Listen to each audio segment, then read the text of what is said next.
With this quote by Dr. Herbert Simon, a Nobel laureate and former university professor at Carnegie Mellon University, authors Susan Ambrose, Michael Bridges, Michelle DiPietro, Marcia Lovett, and Marie Norman kick off their seminal book, How Learning Works: 7 Research-Based Principles for Smart Teaching. Dr. Simon's quote is well chosen by the authors, as it sets the precedent that learning only happens when the learner thinks or does something. If the learner is not engaged in the learning process, learning will not occur. Correspondingly, and perhaps frustratingly, as instructors, you can only advance learning by influencing what a student does.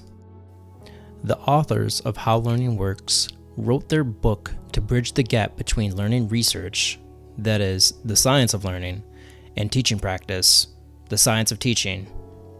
In their own words, the authors sought to create a model of student learning that enables instructors to make sound teaching decisions.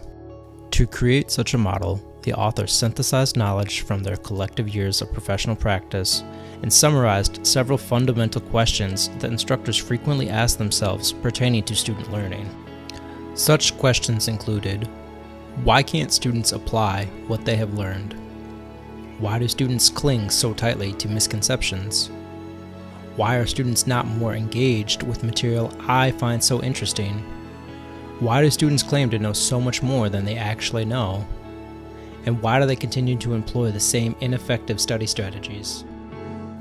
To address such questions, and to fulfill their promise of delivering a model of student learning that enables faculty to make sound teaching decisions, the bulk of How Learning Works addresses 7 principles of learning.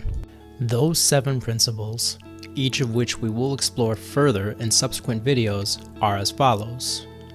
1. Students' prior knowledge can help or hinder learning. 2. How students organize knowledge influences how they learn and apply what they know. 3. Students' motivation determines, directs, and sustains what they do to learn. 4. To develop mastery, students must acquire component skills, practice integrating them, and know when to apply what they have learned. 5. Goal-directed practice, coupled with targeted feedback, enhances the quality of student learning. 6. Students' current level of development interacts with social, emotional, and intellectual climate of the course to impact learning. And 7. To become self-directed learners, students must learn to monitor and adjust their approaches to learning. So why should you heed these principles? According to the authors, the principles provide instructors with an understanding of student learning that can help them see why certain teaching approaches are not supporting student learning, generate or refine teaching approaches and strategies that more effectively foster student learning in specific contexts, and transfer and apply the principles to new courses or subsequent iterations of the same course. What's more, these are powerful principles because they are research-based, domain-independent, experience-independent, and cross-culturally relevant. If you would like to read more from this introductory chapter of How Learning Works, see the OU Library permalink in the video description. Next month, we will examine Chapter 1 of How Learning Works, focused on the principle, how does students' prior knowledge affect their learning?